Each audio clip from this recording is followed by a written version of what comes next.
So hello and welcome to everyone here tonight. I'm George, Head of Support Services at Music Support.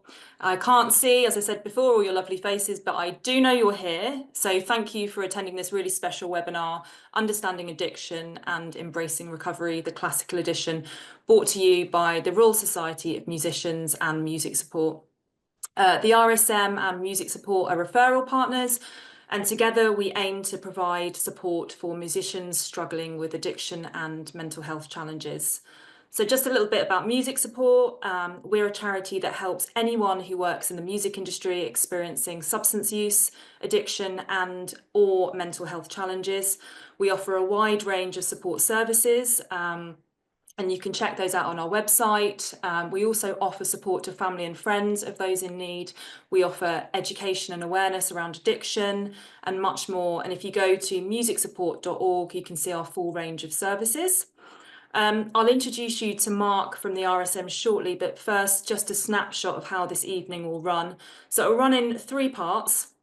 We'll first start a conversation between Rachael Lander, a Music Support Trustee, and Abbie Burrows, a Music Support Beneficiary, both of whom are acclaimed musicians in the classical music world. They're going to discuss their experience of addiction and recovery. Then we'll go to Norman Beecher, who is Senior Learning and Development Specialist from Music Support, who will lead a workshop on the neuroscience of addiction and pathways to recovery. And then we'll finally go back to Norman, who'll be joined by Abbie and Rachael for a Q&A at the end. So if any of you on the webinar have got any questions throughout, just put your questions in the chat function and I will collate them, and then I will ask the questions to the guys at the end in the Q&A. So over to you, Mark, to introduce the RSM. Thank you, George. Hello, everyone. My name's Mark Briley. I'm the Head of Membership and Communications for the Royal Society of Musicians. For those of you who haven't heard of RSM, we are the UK's oldest music charity, set up way back in 1738 to help musicians in need, as simple as that. And nearly 300 years later, that's still what we're doing today.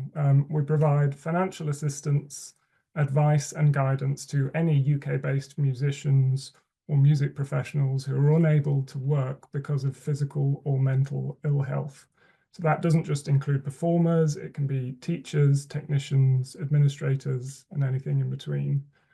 We provide grants for things like physical and emotional therapies, referrals to specialist practitioners, and short-term living expenses. So if you or anyone you know is struggling, do get in touch with us. Our lovely grants team of Leon and Yinka will be able to help. You can find further details of exactly the support we offer and all our contact details on our website, which is rsmgb.org. And if you would like to support our work, you can become a member of the Society. It's just £45 a year, which helps to fund the work that we do. You can get involved in our event programme, and by joining, you become a part of a community of like-minded music professionals all across the UK. We're all dedicated to the same thing, which is helping the profession and helping their colleagues in need. Again, all the details are on our website, so please do go and have a look and enjoy the webinar. Thank you. Thank you, Mark. Okay, so now it's my absolute pleasure to hand you over to Rachael and Abbie, and they're going to start their discussion. Thanks, guys. Thanks, George. Thanks, Mark. Thanks, everybody, for being here. This is a bit of like a watershed moment for me, because I've been in recovery in the classical world for quite a long time. I'm about to enter I'm in my 18th year of sobriety. And this is the first time that I've had a panel discussion with another classical musician who has been willing to talk about their experience of addiction and recovery. And I feel like I've been banging this drum about addiction being a problem within the classical industry for a very long time. And it's been quite a lonely experience. So it's really, really good to be here. And this kind of feels like a bit of a watershed moment. Just to kind of remind you that if anything that we talk about, if you have any questions or anything you'd like to say, please put your comments and questions in the chat box. So just so I'm not just some random woman on a screen, I'll just qualify why I'm here and what I do with music support. So my name's Rachel. I'm a cellist. I'm a freelance cellist. I mainly work in West End theatres and in recording studios. I don't do a lot of kind of orchestral playing at the moment. And I've been sober since 2007. So I got sober when I was 23 and I'm nearly 41. So I've been in recovery for all that time. And at the beginning of my recovery, I didn't think that I would be able to perform for a living and stay sober, because I found the challenges of being a performer in this industry very, very difficult. And I didn't think that I would be able to maintain my sobriety under the kind of conditions of being a classical performer. So I didn't play for a couple of years professionally, really. I temped in sort of public sector roles and cried every time I heard classical music or strings played anywhere, because I missed playing so much. You know, nowadays I am somebody who performs completely clean and sober. I don't use beta blockers for performance anxiety or anything like that. So I've had to kind of relearn how to do this sober. And it has been very, very difficult, and at times, and also amazing at times. And my work with music support, I've been around music support since it started, which is about 8 years ago now, I think. And as I say, this is the first time that we've been invited into a classical space to talk about this issue. And I am somebody that has been very vocal about my recovery and my experience kind of in the media. Like, I've done 3 documentaries and I've written articles and I've done blog posts and podcasts. And I always get a huge amount of feedback from people who are also struggling, but they always want to remain anonymous. And it seems to be very much a taboo subject within the classical bit of the music industry. So a lot of the work the outreach work that I've done with music support has been in the rock and roll department. And for some reason, it's much more acceptable to admit kind of human frailty there than it is here. And I'm constantly thinking about why that is. And I'm hoping that Abbie and I might get to the bottom of that during this conversation. But I'm going to ask Abbie some questions and see how this goes. There's something so awkward about a webinar. I'm just going to put that out there. I feel like the whole vibe of this being on a screen and not being able to see you, it's just, yeah, it's a nightmare. But here we are. I'm going to forge ahead. Okay. So Abbie, would you mind giving us a bit of an introduction as to what you do musically and what maybe led you to contact music support for help? Sure. In a similar way to you, I'm a freelancer. I'm a flute player. I teach. I play. I do a mixture of classical playing and also do a bit of sort of West End shows and recording studios as well. It's a lovely mix. High pressure, but wonderful.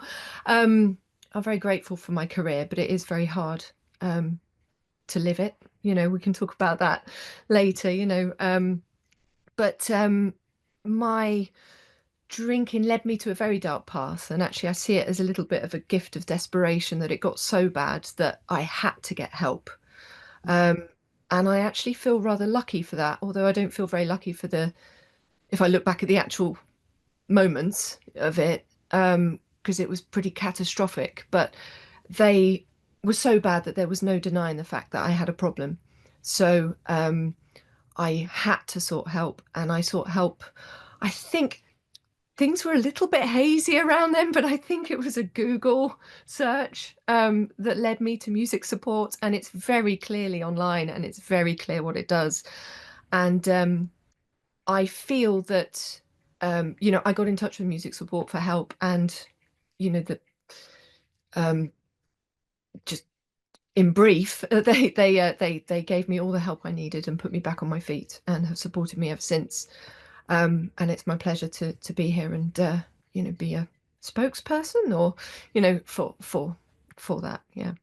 And I also feel very awkward about this Oh my God, awkward. It gets better. I've done a few of these. You just have to get through this horrendous 20-minute threshold. Everybody bear with us. Just bear with us. So would you mind being more specific about like what led you to contact us? Like, would you mind describing a bit of your drinking story, and I will describe some of mine if that helps. Sure. I mean, I was a problem drinker from childhood. I went to a specialist music school, and I drank too much, and I abused alcohol from a very young age. And then I went through various periods in my life. I had some sobriety for 5.5 years in my 20s because I got so bad at age 19 that I crashed out of music college due to my drinking. I stopped drinking for 5.5 years, and then I returned to it thinking, well, it was my youth, and I had issues, but it took me 10 years to get sober again after choosing to drink again after 5.5 years. I thought I could do it, and I couldn't. While you were at that specialist music school, did anyone notice? Did anybody know that that's what was going on? Would there have been someone you could have reached out to and said, this is what's going on? We were all at it. No, I mean, that's an exaggeration. But over half the class were indulging. There was a lot of freedom when I was there. It was back in, I'm 42 now. It was back in the 90s. That's not saying it's okay, but it was normal. Yeah. We actually had a bar in our sixth form common room one year. Wow. Okay. Yeah. And I was never 18 at school. So, yeah. I mean, I wouldn't say we were encouraged to drink a lot, but we were given sort of a glass of wine at a concert. It's part and parcel. And then when you stopped for 5 years, when you crashed out of music college, is that because the drinking had got to a point where you couldn't control it? Because I remember doing a thing where I thought I did what I've heard a lot of alcoholics do, which is kind of blame my external environment for the drinking and thinking if my environment was less stressful, then I wouldn't have to drink like this. So I went about systematically changing all the external factors of my life, like what relationship I was in, conversations that I'd have with people. I kind of cut myself off from anything that I thought would stress me out. And then I actually went to work as a waitress and found myself drinking on my way to the shift to do the waitressing and thinking, oh no, it isn't the cello playing that's stressing me out. It's whatever's, within me. So what made you stop, like, for that 5 years? Because presumably you stopped on your own. Stopped on my own, yeah. I didn't do AA. I just I hit a rock bottom. Yeah. But I had a rock bottom, and I was like, my life has to change. But I wasn't doing music. When I crashed out of college, I stopped playing for 5 years. Okay. And like you, if I heard any music, it would really get me. And I missed it so much that I returned to it. And actually, part of my stopping drinking was to sort of sacrifice it to get my playing back. So I was just trying to get my life in order. Yeah. And when I restarted drinking, it was purely out of stupidity, because I just thought that now my life was better. I was working on a tour at the time. I was working as a full-time musician. My dream had come true. I was married. I had a sensible life. I thought, well, I'm all right now. Mm-hmm. Yeah. It doesn't work that way, so it was problematic straight away again, Yeah, same with me. And I don't know Abbie actually did an amazing episode of a podcast with a man called Sober Dave, which I would definitely give a listen, because it's really, really powerful and raw and honest and just amazing to listen to. You did one too, and it was fantastic. I did do one too. I did do one too. Yeah, I did actually. But the thing that I related to, and I think a lot of classical musicians would relate, is that there's the pressure of the like a lot of us start when we're very, very young. Like we start practicing and performing and competing and auditioning and recitals and all of that. Even the weekly lessons, it starts very young. And I think a lot of, especially if you're in the environment of a kind of hothouse, like a specialist music school, feeling the kind of pressure to be good enough. Did you feel that when you were at the school? Like, did you feel, because I know that you were performing at a really high level, very, very young, and I was too. And I sort of, I think I was so young, I didn't really understand what I was doing, but I definitely knew that I had some internal standards that I really needed to kind of keep up with, and I really, really didn't want to mess up. So I put enormous pressure on myself to be, well, I think we have to be perfectionists to be able to do this job in order to kind of like technically improve, to technically play the very difficult repertoire that we're given from a very young age. There's something about that whole process that's incredibly like inherently stressful for a young person. And both you and I, well, I was out of control. My drinking was sort of problematic from when I was about 18, and then I was wholly dependent on it by the time I was 23. And I basically drank to sort of mask horrendous anxiety, which sort of peaked when I was performing, because, you know, I don't know how many classical musicians we have in the what do you even call it, the webinar room, whatever it is, what we're in right now. But just like what the stress on your nervous system that goes with classical performance, you know, the adrenaline, the I always found like sitting, I mean, I had also had undiagnosed neurodivergence, and I found sitting still and sort of conforming in a cello section incredibly difficult for a long time. And if it was like a slow movement of a concerto or something like that, I would be very aware of the kind of sensations in my body. And when I drank alcohol and took beta blockers, it felt like I had some kind of control over that physical process, which meant that I was able to stay on the stage. I was able to keep my, you know, my bow shakes under control. It felt like a very practical solution to a sort of chemical problem, which is inherent in what we do as classical musicians. And we start that from a very, very young age. And I, like you, I'm very grateful that it was excruciating very quickly. Like I kind of was pouring supermarket vodka into water bottles and carrying them around and medicating myself all the time. And in the end, it wasn't just when I was playing, it was constant. And because I was so far down that kind of alcoholic scale, I had to stop young, which has meant I've had by most of my adulthood, thank God, in sobriety and recovery. But it felt like a practical solution to me to medicate all of those, because it's very, very stressful on the nervous system doing what we do. And I think some people just take it in their stride, don't they? And I know lots of people that are like, oh, I don't get nervous. And I think they mean it. I don't understand them, of course.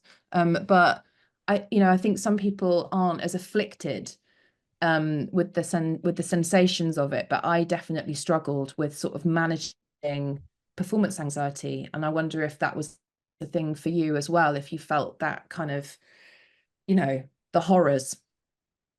Yeah, I'm going to be a bit dramatic at the moment, but I have had a couple of occasions in my life of actual true fear. I've been faced with, you know, trauma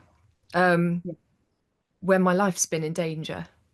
And that was nothing in comparison to some of the times that I've walked onto a stage, you know, being thrust into the limelight when you don't want to be.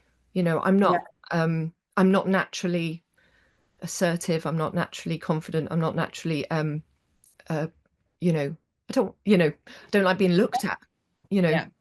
I love music. Love music. But I feel that I don't suit everything around the industry. I'm not equipped to cope with our industry. Now I think I'm not equipped to deal with certain things that I can avoid in the industry. You know, I don't allow myself to go there, but we can talk more about that. But I just, I've had true fear on the stage, and it's traumatic. And like you say, you will do what you need to do to solve that solution. And whether it's beta blockers or drink, we do love it, don't we? We wouldn't do what we do if we didn't love it. Yeah. But the bad mustn't outweigh the good. But we really have to work hard to, yeah, if there's a solution, you're going to take it. And both of us did, didn't we? And it worked And for a while. It has meant that, so I think because we spoke earlier today to desperately try and prepare for this conversation. And so when I put the vodka down, I had a really rough couple of years because all that anxiety that I'd medicated and pushed down with that substance, they had to come up. So I had to basically learn how to sit like in my own body with these sensations going. And I did start performing after about maybe a year and a half, and I was in a string quartet where it was like it was kind of the only thing I could have done at the time, because the idea of sitting in a cello section sort of conforming, I couldn't do that. So I was in this quartet, and we arranged all our own music, and it was a kind of like a very kind of frenetic, energetic sort of performance, and that kind of helped, that I didn't have to just sort of sit quietly. And but I definitely, one of the things that helped me was kind of educating myself a bit about the fight or flight response and what adrenaline actually does to your body, and trying to kind of sort of welcome it in a way, like, because I still have those feelings now. So like I did something when I felt really panicky the other day on what was I doing? I was doing a show, and I felt that anxiety. I just felt it, and now I have nothing to kind of push it down. So I just had to like let it sit there and sort of like welcome it like an old friend kind of thing. But it's still with me. It hasn't like, oh, sorry, there's a poll that's just come up and blocking my screen. So 1 second. So it's still with me, and that I think even to kind of discuss that with another musician and say, God, I'm feeling really anxious today, I think that's probably more acceptable than it was when I first got sober, which was like obviously like going on 20 years ago now. But it still feels like we've got a real problem in this industry of like hiding that side of it. And actually, Music Support, we work with other music charities, and we see the numbers of how many classical musicians ring us and ask for help. And also like what the kind of theme is amongst those musicians. And it's always shame, like terrible shame. And I'm really fascinated by why the shame is so profound and prevalent in this particular bit of the music industry. And I was wondering if you had any ideas about that, about what you think it is about the classical music that means that we can't, that this kind of a conversation is still new and a bit taboo. If you have any. It's strangely, I think that the classical music world is like quite a old-fashioned sort of dignified profession. Do you know what I mean? Even in the way that we present ourselves on stage, and we respect each other musically and the composer, and it's got this weight to it, I think, of just, I don't know how to, just it's dignified. And I think that adds to the issues of us not opening up about it, because we just get on with it. It's like it's a dirty secret if you've got problems. The other thing though is that I think the classical music industry, it feeds itself for people needing these beta blockers, needing drink and having issues, because we tick every box for sort of bad mental health at work. I mean, we work on sociable hours, we're not paid very well, so it can create a lot of money troubles, family time, it's unsociable hours. There's a huge amount of pressure. If you're a freelancer, you're as good as your last gig, and you've got to maintain your reputation at all times. You've got to be on point every single concert matters. There's this huge weight that it matters. It's wonderful that it matters, that it might be someone's first concert, it might be a child's first introduction to classical music. You know, these things are amazing, and this weight make it so special and so good, but you can't have one without the other. It comes with the weight of pressure. And I think also, because so many of us are suffering, this sounds awful, but it can be the case that we can sometimes even be cruel to each other because we're struggling ourselves. You know, that thing that abuse can bring abuse, you know, this, in a small way, I think we can get quite sort of isolated, and we can be, the kindness maybe gets forgotten a little bit as well, because we're all just, you know, getting on with it and struggling. And it is a really hard business. I think it's, you know, perfect hothouse for drinking. And also, if you want to drink in the classical music industry and you have a problem with drink, you can hide perfectly, because there's always someone at the pub. There's always someone having a drink before, you know, in the interval, after. Always, you know, a drinking buddy if you want one, and you can hide perfectly. You blend into it all. So yeah, sorry, I went on a rant, but I think ranting's great. I love it. I love doing it, but it's tough. Yeah. You know, and I think, what do you think could be done to help classical musicians? Like, is there any solution? Like, is there, because I constantly think about, like, what's the answer? What is the answer? And like, I think times are definitely changing. The fact that we're having this conversation with the Royal Society of Musicians, Mark, when was it's like 17, what, like 300-year-old Society of Musicians? Like, you know, to be, for a society such as that to be hosting this conversation feels like a very big deal to me in particular. So we're really, really grateful for that. But, you know, so there are conversations happening. I am being invited personally to go. I sometimes go to conservatoires during Freshers Week and talk to the students about the realities of actually like working in the industry and how to kind of holistically look after yourself, and also just to kind of share my experience of what alcoholism looks like. So I know that things are changing. What else do you think could be done in your experience? I think thank goodness that there's, you know, for those like me, that I couldn't stop. I got to a point when I couldn't stop. And I needed help. And I think if I'd gone to my local council or something, I would have just got scared and not, you know, not seen it through. And the fact that there was a charity that was specifically like for me was such a blessing, you know, so wonderful. So catching the ones that are, you know, in desperate need are probably the most important thing of all. But then I think we have to go all the way down to the roots of the problem. You know, I know they're not going to change overnight, but the fact, like you say, that we're speaking about it, you know, I didn't particularly want to come out and, you know, announce my you know, my label of addiction, you know, but it felt like a very important thing to do, and we need to talk about it.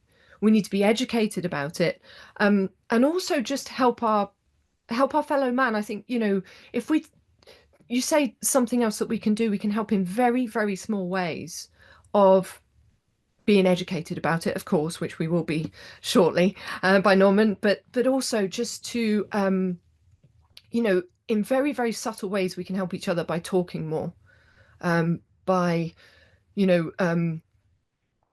I'd say as well, being proud of not drinking, even if you know, if you're just trying to cut your drinking down. One of the greatest things that I felt is that I really owned it. I own that I'm sober, and it gives me a feeling of strength, and it actually really started to help me in a way I wasn't expecting. It gave me this confidence that I was lacking, and who thought it would be through drink, but well, the lack of. But I really own the fact that, you know, I can go to a you know, a party, and, you know, I'll just be like, and I don't even explain it too much. I'm like, no, I don't I don't drink, or no, I don't want one, thank you. You know, and I leave it so short and I leave it there. And just, I think owning the fact that if you're trying to cut down your drinking, if anyone here is trying to cut down their drinking, just to own that and cut it down, and just don't explain why you're not drinking. I think one of the worst things you can do is say, oh, I'm not drinking tonight, I've got to be up early for teaching tomorrow, or something like that, because immediately you're opening up a conversation. You're maybe making that other person feel bad, thinking, well, I've got to be up too, you know, come on, you know, all this kind of thing. Don't be an enabler, be a supporter, be kind. Let's talk about it. If someone's choosing not to drink today, leave them the hell alone. That's their, you know.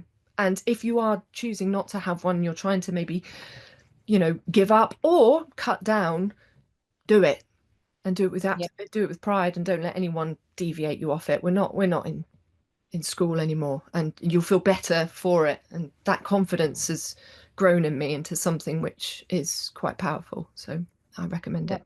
Really good to hear.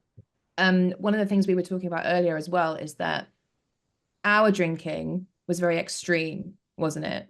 Which was so for, and I, like you, I'm incredibly grateful that it got so bad so quickly, because it left me with absolutely no choice but to sort myself out.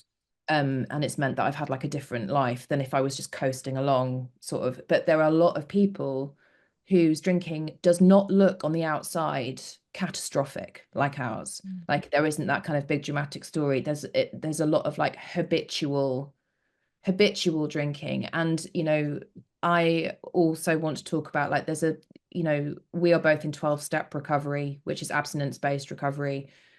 It's not the only way to stay sober. It's not the only way to get sober. There are so many resources now that are not 12-step. And, you know, there's even just kind of putting into Instagram, like Sober Curious, there's like reams of people that have got some long-term sobriety and, you know, showing how they did that.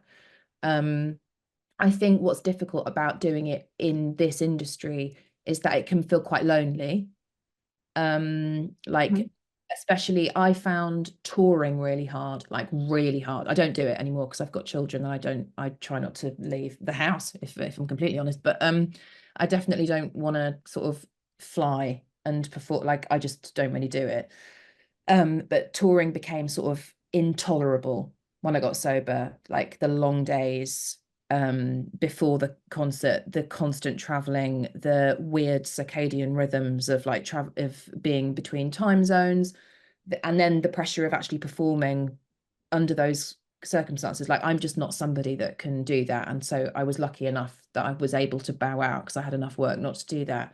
But have you had to kind of make any allowance, like any sort of set any boundaries with yourself about that? Like there's certain things that I don't do as a musician because I know that they will put my sobriety at risk, which can sometimes feel counterintuitive in a world that's like got a lot of scarcity in it. You know, if you're a freelance musician, it's like there's that feeling. And obviously, and I was brought up in a family of musicians as well, so my parents are musicians, then they got divorced and married other musicians. So like, you know, I've seen the kind of all sides of it, like the freelance side, the having an orchestral job side, the touring, the freelance feast or famine. You know, there's a lot of reasons why this does not lend itself to kind of mental balance, this profession.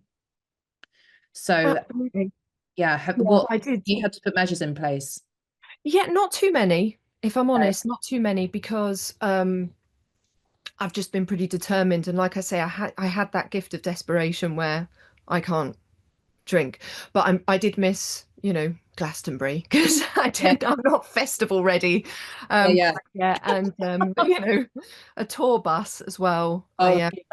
I turned down one of those because that is tough. I relapsed when I was trying to stop. I relapsed on a tour bus. And just those things. But I tell you what, I mean, they were fun. I didn't miss it too much. And my career has taken a little bit of it has changed.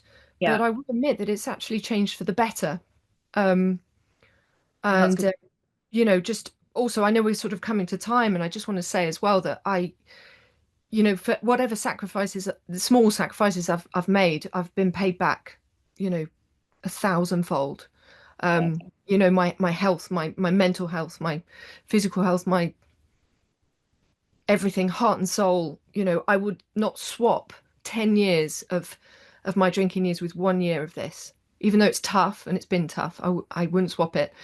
And if anybody, as I say, like you mentioned, it's really important to say we're very dramatic.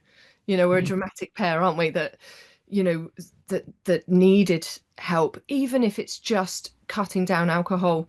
Once you get sort of, I think once you push through it, you are rewarded, you know. You know, I certainly have been. And I think that, you know, if you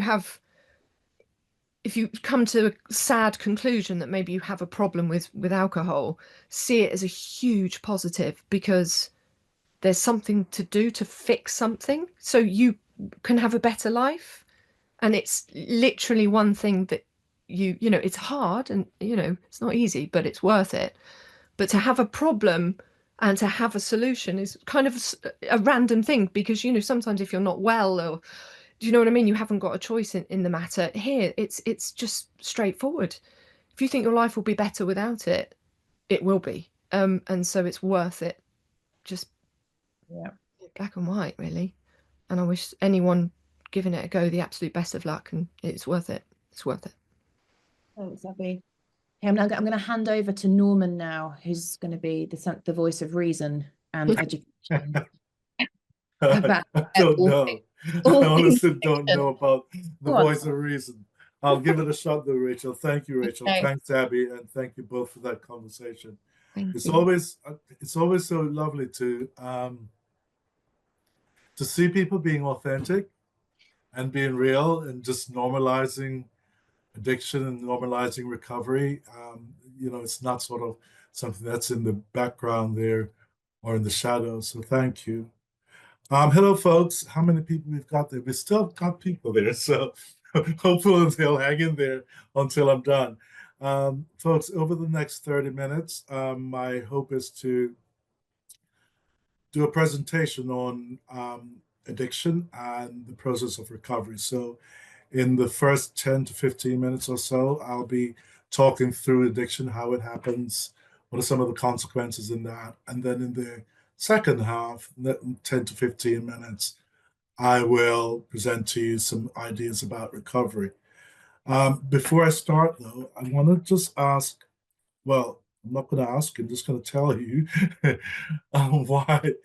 why some people might use drugs. Let's think about that for a minute. So why do people use drugs? Well, there's a variety of reasons, aren't there? So people will use to cope with stress.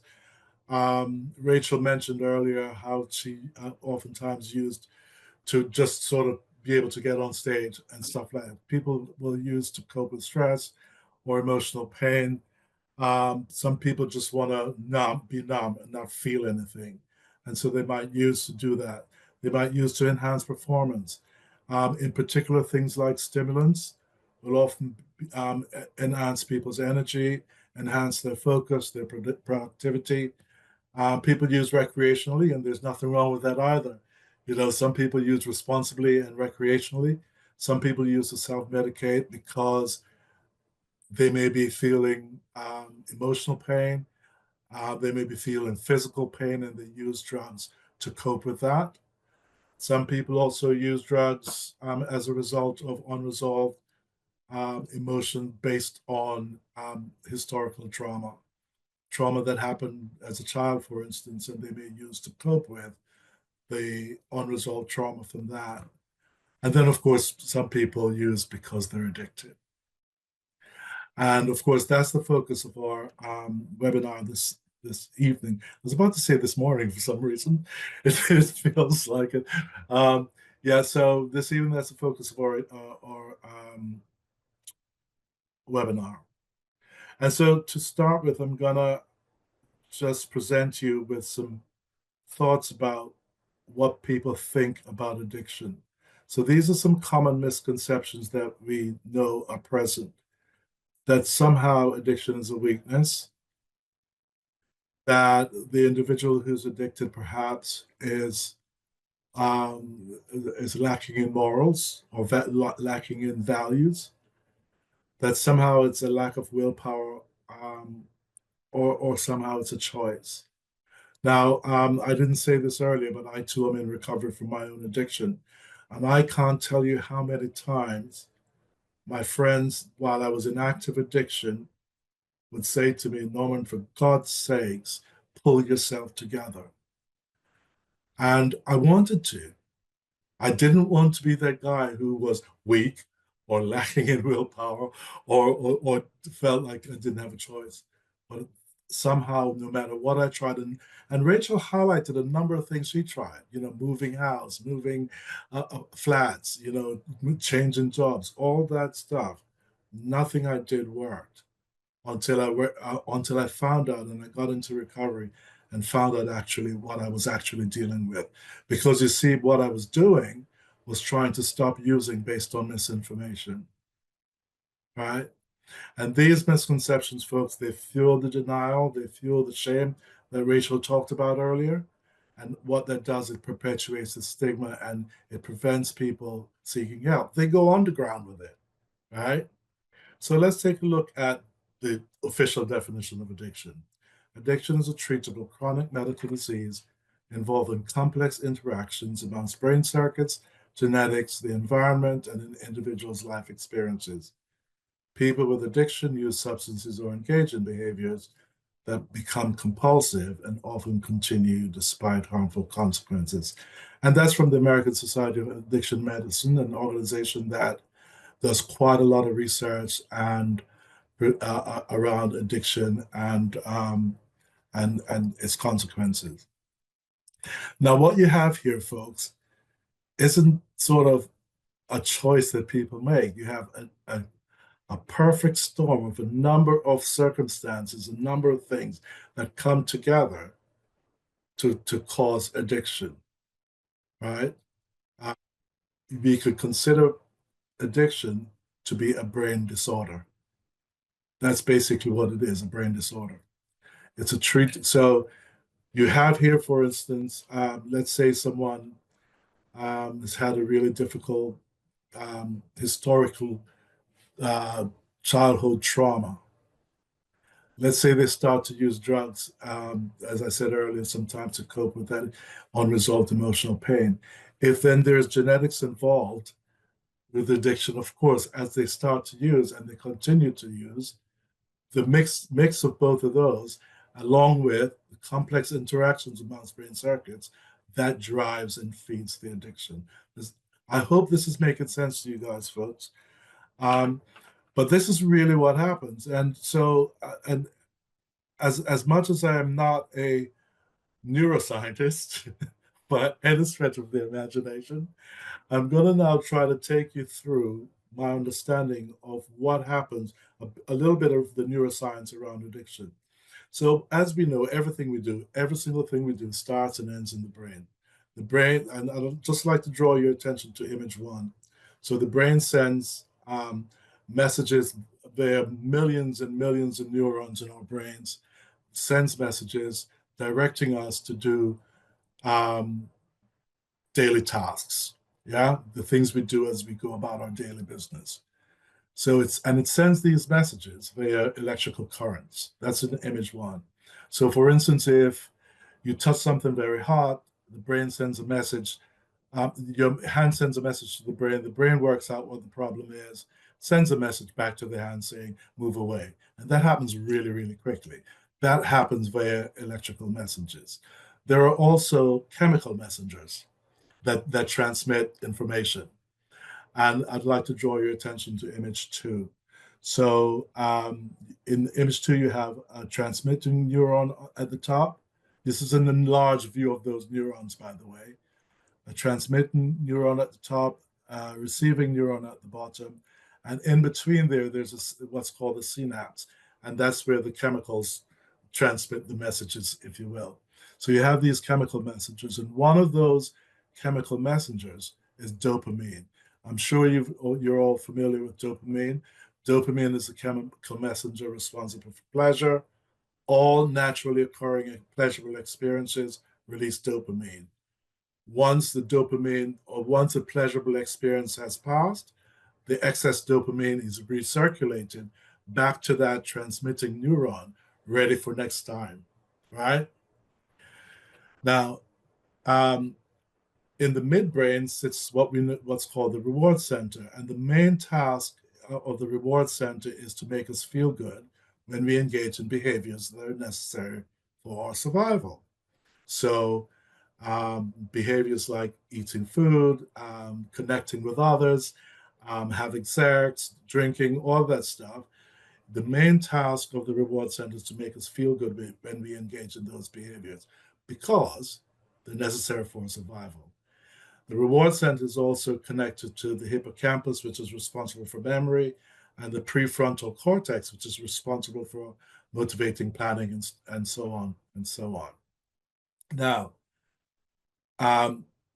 imagine you haven't eaten all day, and someone places this big juicy sandwich in front of you. Based in the memory, in the hippocampus, there is the memory that if you pick up that sandwich, you will no longer be hungry and you will feel good, right? So the brain directs you to pick it up, you eat it. The brain gives you a jolt of pleasure. That jolt of pleasure is your reward for eating that sandwich, right? I bet you will never eat the same way again. You'll always be thinking, oh, dopamine. That's your reward for eating the sandwich, right? And so the brain does that to allow you to repeat the behavior over and over. And as these behaviors are reinforced, there's a positive pathway that's created, ensuring that we continue to do these behaviors because they're necessary for our survival. Now, you may be asking, what's this got to do with drugs, right? Well, here's the thing.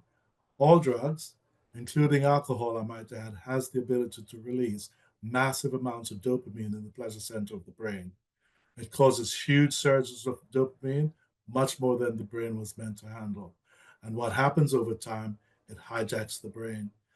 Over time, that normal reward pathway that was created from pleasurable experiences is compromised. And over time, it begins to fade and replaced by this drug pathway. It becomes deeper, it becomes stronger. The drug use becomes a necessity then, and priority becomes people, places, things associated with drug use. Does that seem like a choice, folks? Yeah, no, it doesn't, does it? And what happens, of course, when the individual is not using drugs, and so when they're withdrawing from drugs, sometimes people may, for instance, decide, you know, I've had enough, I want to stop. And what makes that difficult is that when someone's not using, they have these intense cravings that's very similar to the cravings we have when we're hungry, when we need food. It then creates incredible stress, anxiety, sometimes depression. The individual then needs relief. It then leads to more drug use, and that's where you get the vicious cycle where people just continue to use because they feel there's no option. Yeah. Now, as addiction progresses, these behaviors then become habitual, and that's largely because of the region within the brain called the basal ganglia, which involves habit formation. And so what happens is that the behavior shifts from being voluntary choice. So most people will voluntarily start using drugs. After the addiction starts to develop, it's no longer voluntary. It's now automatic. The brain's natural ability to regulate stress is lowered. The brain begins to release less natural dopamine, and the body becomes reliant on the substance instead to begin to feel normal. Then activities, of course, that once brought joy becomes less rewarding.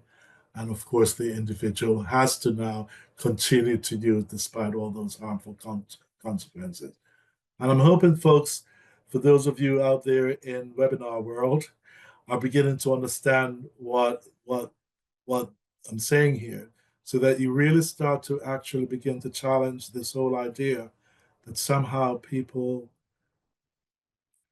don't deliberately set out to harm people when they use drugs. They don't deliberately set out to steal and all the stuff that goes along with it. What happens instead, most often than not, is that it's an automatic response. When we need the drug, we want the drug. When you want to get high, you want to get high. And so what we want to be doing is looking and treating it with more compassion. And of course, certainly hold people accountable, which I'll talk about in a little while. But we need to begin to shift the way we think about addiction, and in particular about it being a choice that people have. Of course, the consequences are huge. There are many, many consequences that happen as a result of addiction. Moral decline. People sometimes go against their own moral code when trapped in addiction. Relationship breaks down. Well, the list is there for you to see. I'd like to end this little bit here, this bit around addiction, by showing you a brief video clip, which really highlights everything I've been talking about here, actually, from the joys of sort of the beginning of the drug use to where it actually takes the individual. The video clip is called Nuggets, and you could find it on YouTube. And just health warning, it's in as much as it's an animation, it's quite sad. It's really quite sad. And so I just want to warn you guys out there, just, keep yourself safe because it can be emotionally triggering.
In the interest of time, I'm going to stop it there, but I think you could get the point I'm trying to make there.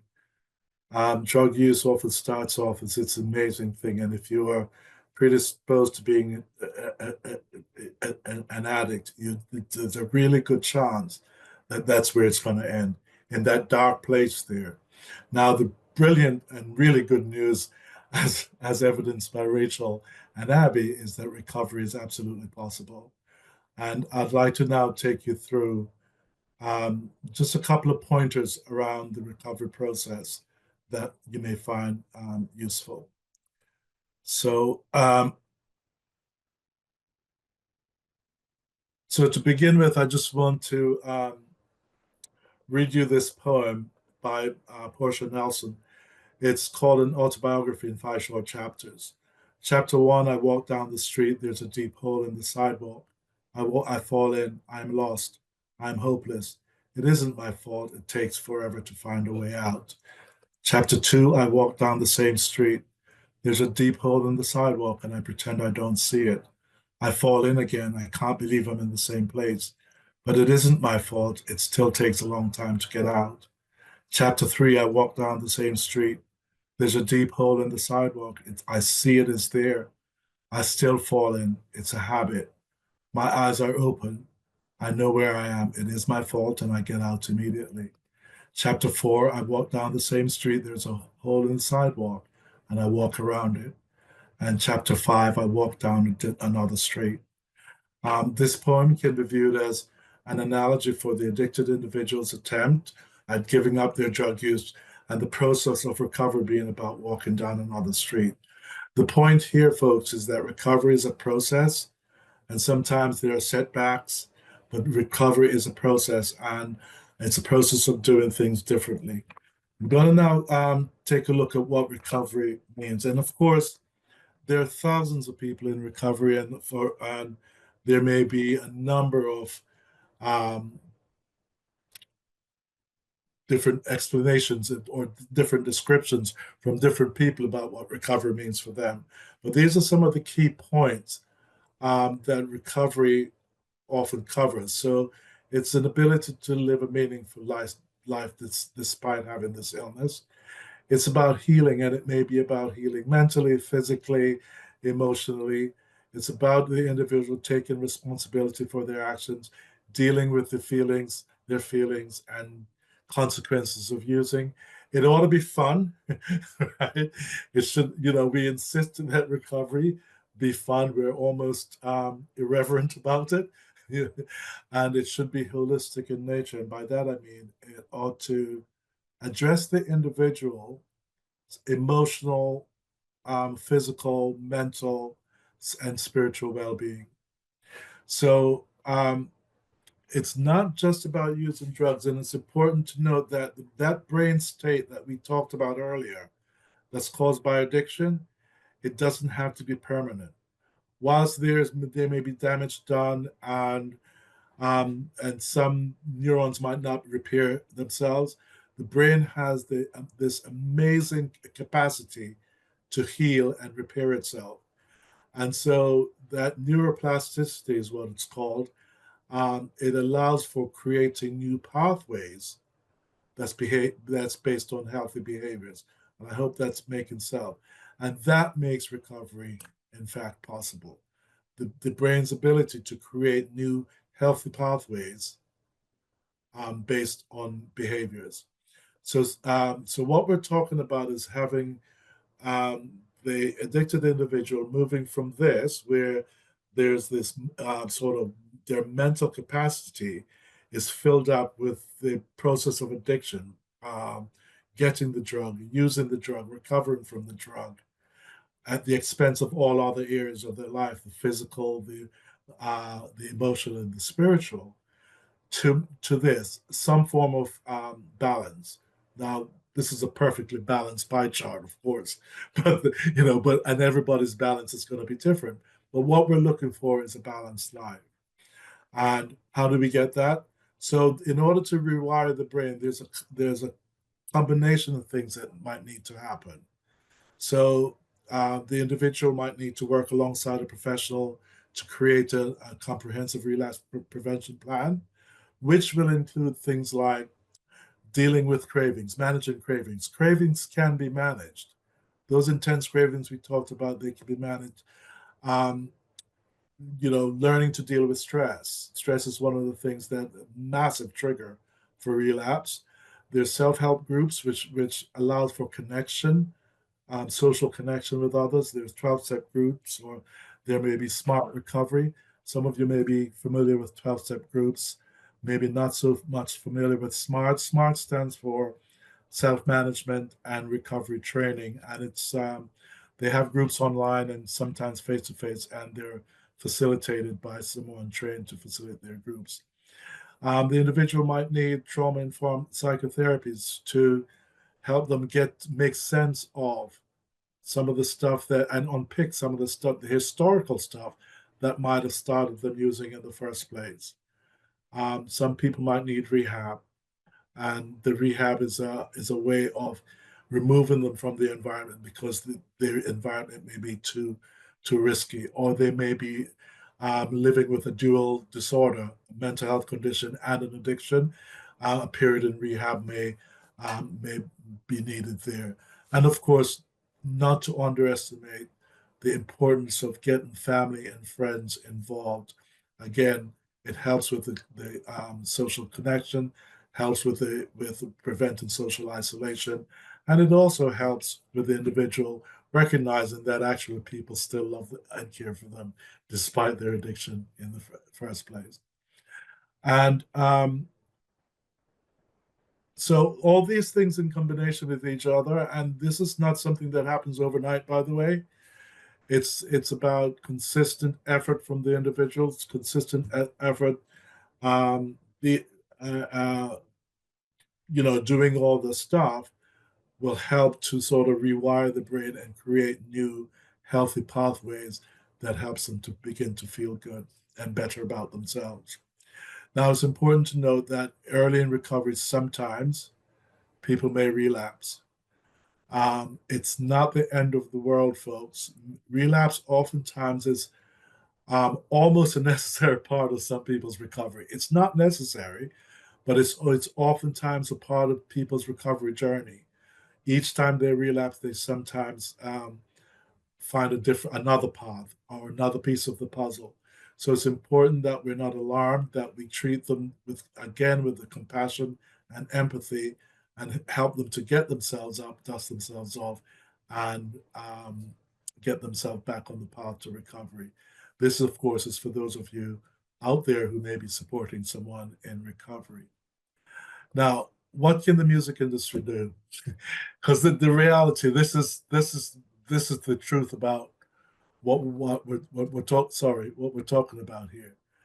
What can the music industry do? Well, we can begin to start thinking about creating safe places. What about sober green rooms and sober backstage spaces? Sober events. What about when we have events that we think about, is it necessary to have alcohol? Or when you do have alcohol, how about we ensure that there's even split of non-alcoholic drinks and alcoholic drinks? I recall when I first started working at Music Support, and I went to, I think it was the A&R Awards, and a lady came out of the serving area with a tray. And on the tray, there were 6 glasses of champagne and 2 glasses of orange juice. And there was a message there, right? How about if there was an even amount, I suppose is what I'm saying. Providing access to counseling, perhaps low-cost counseling, maybe even free counseling for people who may be living with addictions, mental health issues.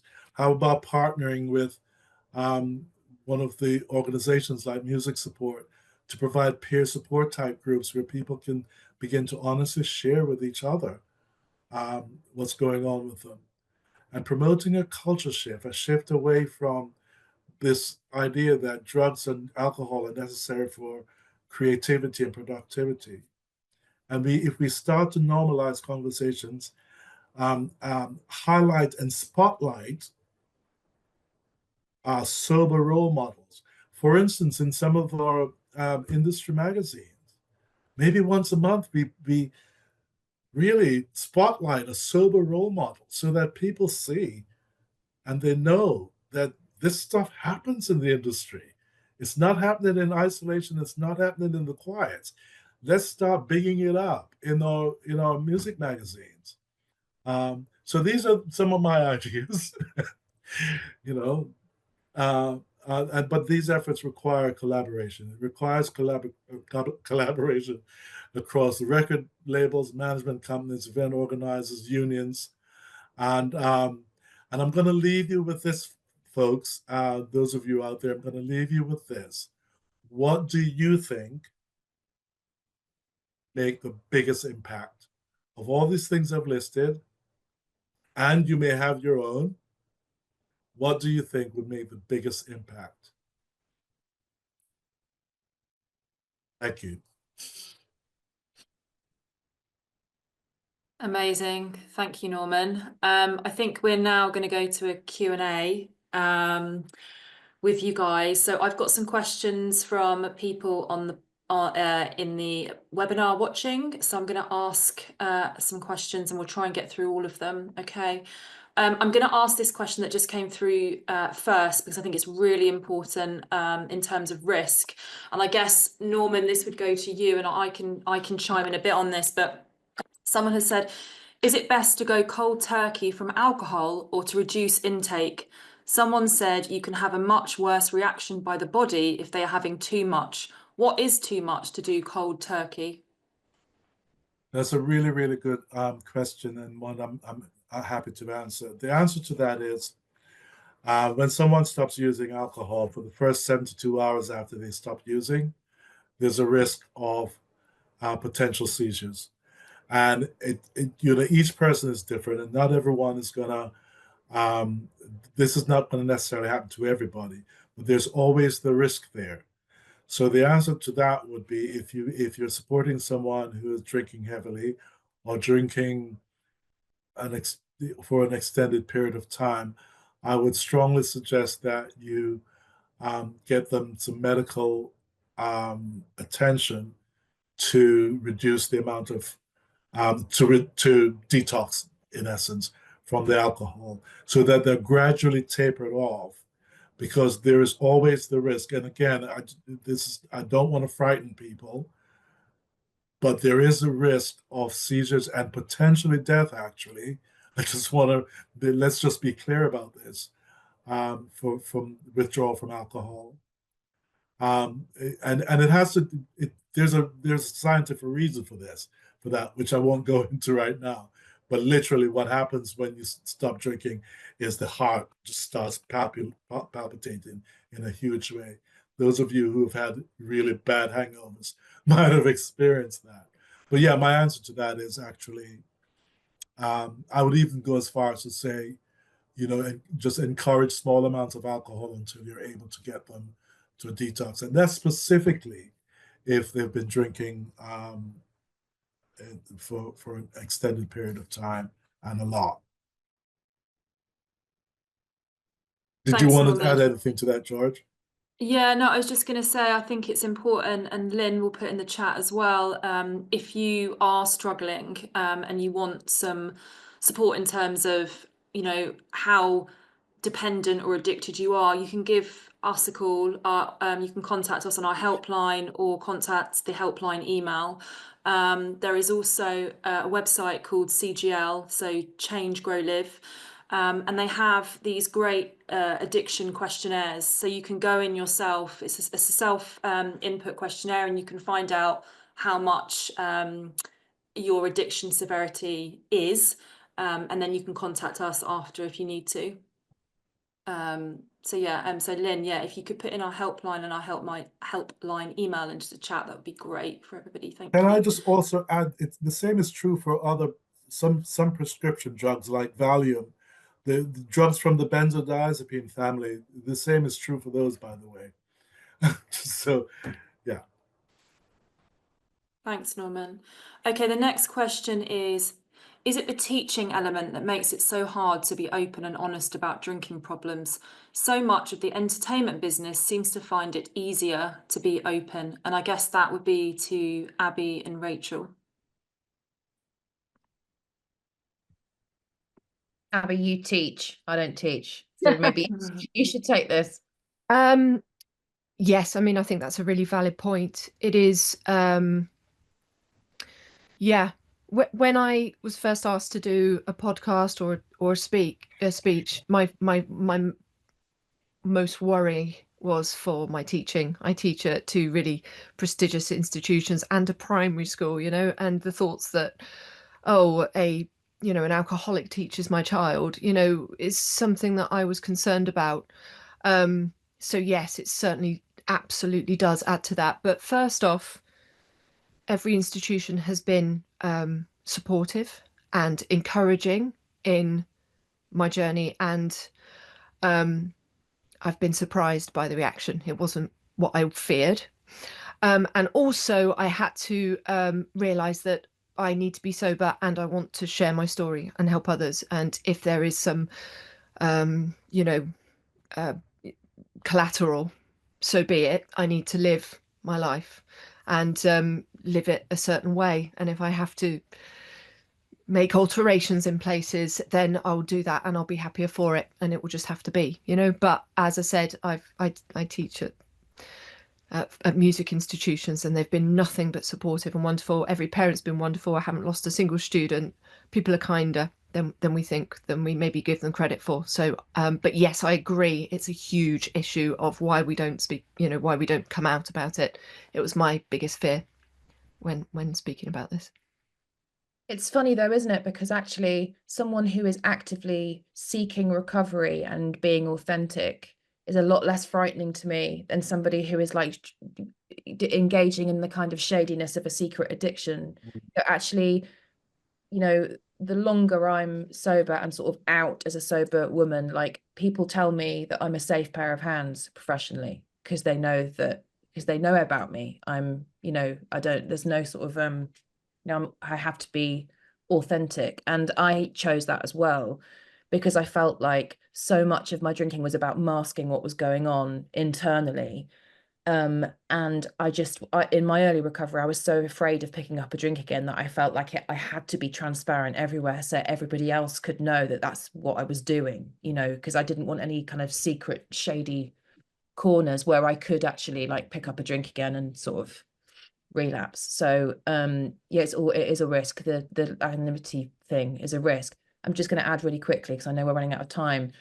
I am obsessed with what makes, like, I think about this all the time, like, why is it so difficult for people in this particular bit of the entertainment industry to be open about addiction? And all I can think of is like, it's like this kind of, it's such an intellectual art form that is this kind of lengthy process of lots and lots of very talented individuals coming together and putting on something that's sort of transcendent.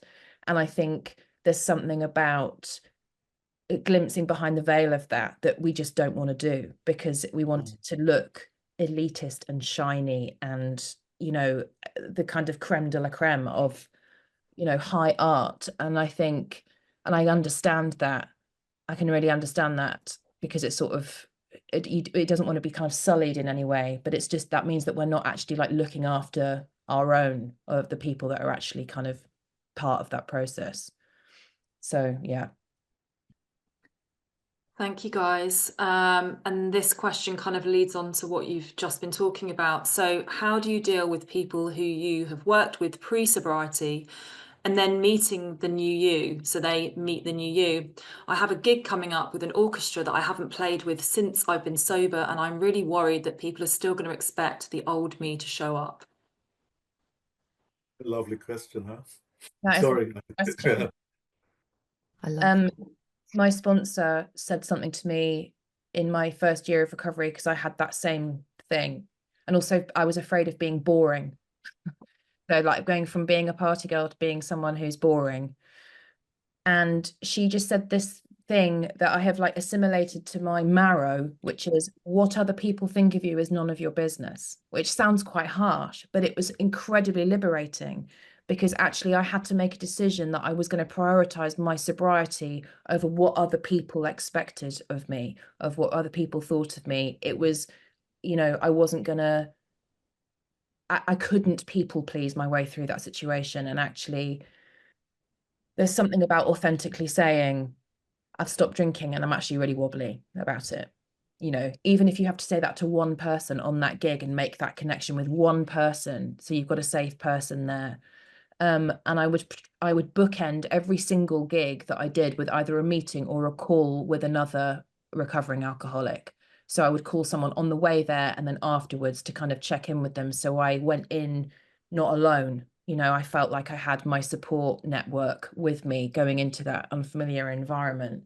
And I think often the thing, it's not really about what other people think. It's like how you feel about the fact that you're a different, you know, it's different. There's a kind of grief that comes with, you know, leaving that life behind, I think. And it's very complicated. But in my experience, if it helps, the more people that I told and that everybody that I work with knows about me, and I've had nothing but support, like globally, everywhere. And it's been really kind of life affirming, to be honest. So hopefully that will be your experience as well. Can I just add as well that, you know, the thing I said earlier about, you know, it's a really big deal for you if you're now sober, but other people, if you brush it off as not too much, if you do want to be more private about it, if it's early days, for example, you know, it's still you know, you turn up to the gig and it's just, even if you don't want to go to the pub, that's great and have the support that you need. But if you do still want to go and you don't drink, you don't have to make it a thing. You don't have to start it into a conversation. You just order what you need from the bar and you give it no thought. I mean, when I stopped drinking in my 20s, it created a question every time. Are you pregnant? You know, are you an alcoholic? You know, that actually doesn't happen anymore. All these pubs are selling 0%. I wouldn't recommend those if you're, you know, trying to quit and all that kind of thing, but they are providing alternatives. And it just doesn't need to be a conversation if you don't want it to be. I'm loud and proud as well, and I get real strength from it, you know, like you, Rachel. But if you do want to be, you know, keep it private, you don't have to say anything at all. Thanks, Abbie. So another question for all of you, actually. So I have a client who has gone into addiction. They talk to me when they're really drunk. I talk to them at length as a friend. But in the past, they could get up for a job and do well. Now they can't get up for jobs, and a drunk production tell me, but they ignore it and deny it. I can't trust to put them on jobs, but don't know how to handle this. Their partner tries to support them and encourage recovery, but they will not accept help and relapse in a big way. Any advice from any of you? Norman?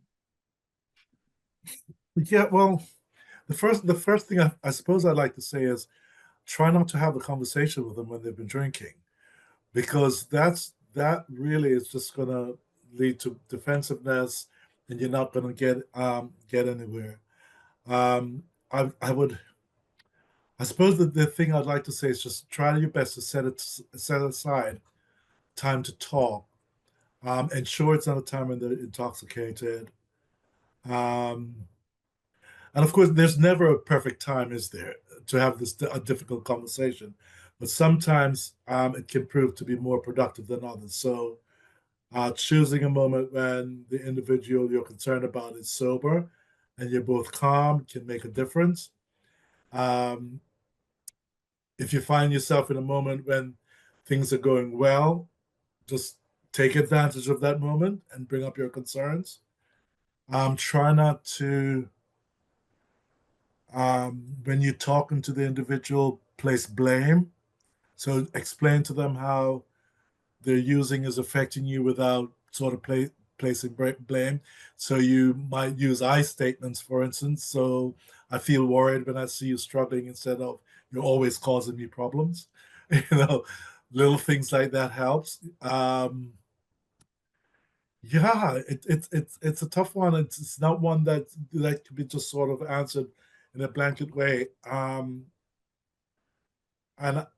I want to also highlight, though, that sometimes it becomes necessary to remove yourself from the individual completely.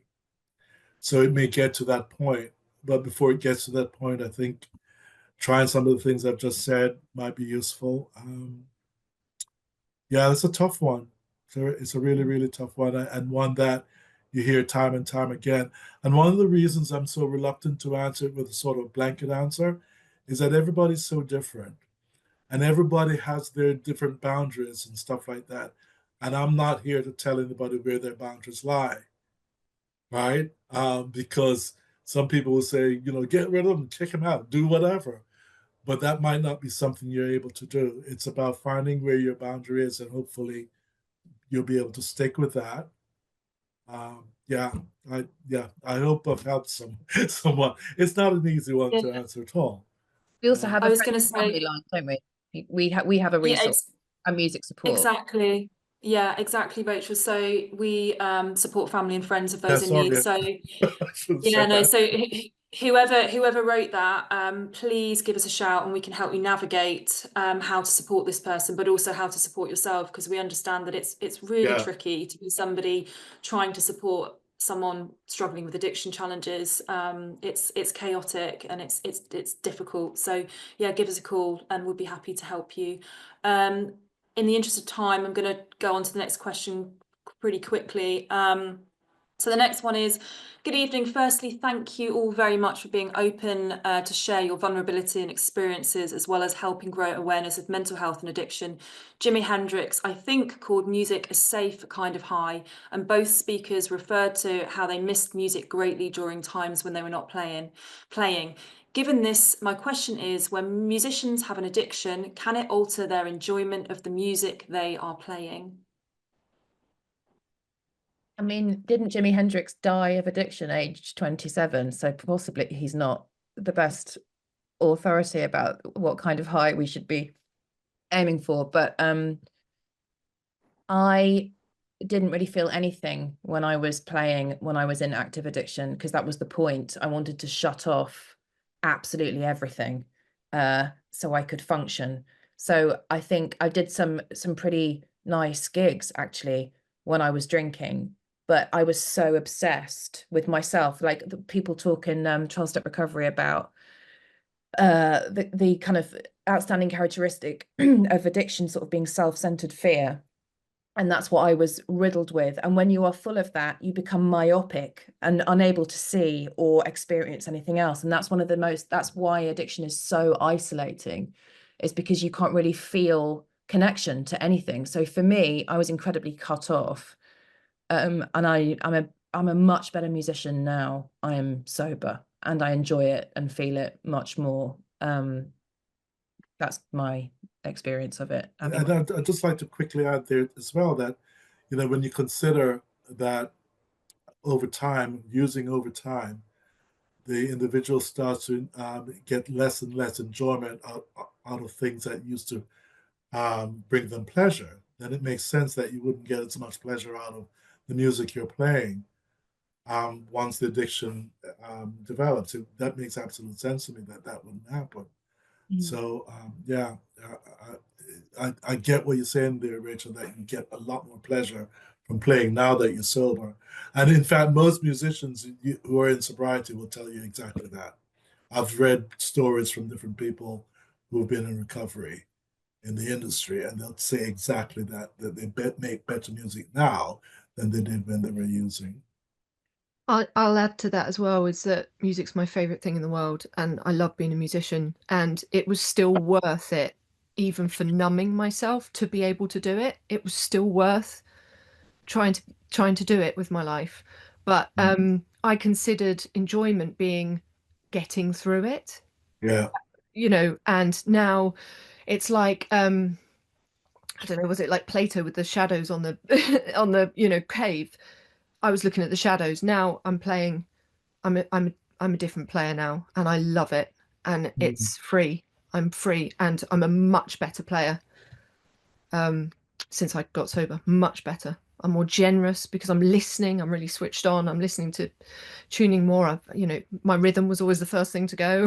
I've got a bit more of a pulse, but just the way I feel. And I don't use any beta blockers or anything. I use nothing, and I love it. It's still scary because it's a scary thing to do, but it's wonderful. Yeah, so yeah, so much more wonderful sober. Thanks, Abbie.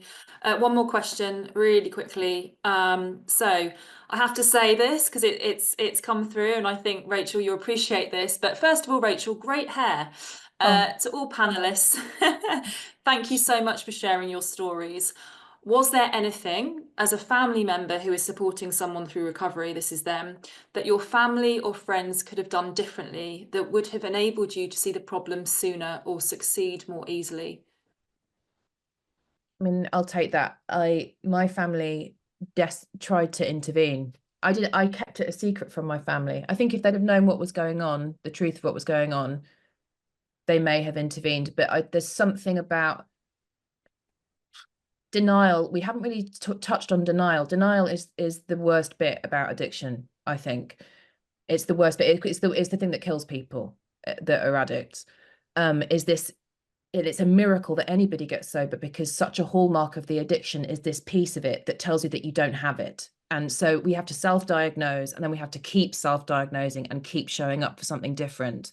And it is miraculous that anybody does it and stays, to be honest.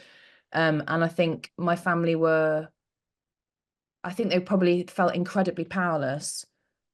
And also, there's something about me getting sober in a room full of strangers that was probably quite difficult for them as well. Like, they also did a really great thing, which is that they let me kind of get on with being sober without them, so I could kind of come back. So I don't think there was anything they could have done, because I made it my business that they didn't know what was going on. But I think everything that Norman says in his presentation, all that science is so vital, because what it takes away is like the shame and stigma of like something that looks, because the behavior that goes with addiction is really difficult to deal with, and it's unpleasant, and we're dishonest, and we, as was discussed, we lose our moral compass. And when you look at the science of it, it's just neural pathways kind of not speaking to each other, that can really, really help. And so if as a family member, I would say the most important thing is to remain compassionate, even when it's really difficult, and also distancing yourself. If that means that if you have a relationship with that person, for them to return to you because they haven't destroyed it completely, then I think that's really key as well. Yeah. Thank you, and thanks everyone for attending this webinar. Thank you to our panelists. It's been absolutely amazing. That's all we've got time for, but if anyone does have any further questions, contact us at info@musicsupport.org. If you've been affected by any of the issues we've discussed, please call our helpline, contact us via the helpline email. If you don't want to call us, we'd really be happy to help you. And just thank you so much to everyone that's attended. Thanks, guys.